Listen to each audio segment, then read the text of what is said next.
is Reporters Today, Odisha's fastest growing web news channel. Bargarh जिला बरपाली ठारे अन्वेषा अनुष्ठान नेतृत्व में संबलपुरी कौशली भाषा को सांविधानिक अधिकार दाबी नहीं एक दाबीपत्र राज्य सरकार उद्देश्य रे बरपाली पीडीओ को प्रदान करिसेंती।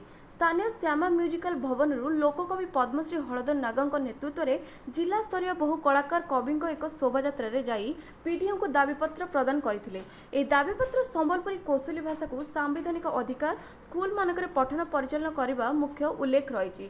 ଏହି ଅବସରରେ ଶ୍ରୀ ନାଗଙ୍କ ବ୍ୟତୀତ ଉତ୍ପନ୍ନ ଭୋଇ, ହର୍ଷ ବେହେରା, ଧନପତି ମହାପାତ୍ର, ସୁବାସ ମେହେର, ଶରଦ ପାଢ଼ୀ, ଅଧ୍ୟାପକ ସୁଶାନ୍ତ ମିଶ୍ର ଓ କଳାକାର ପ୍ରମୁଖ ଯୋଗଦାନ କରିଥିଲେ।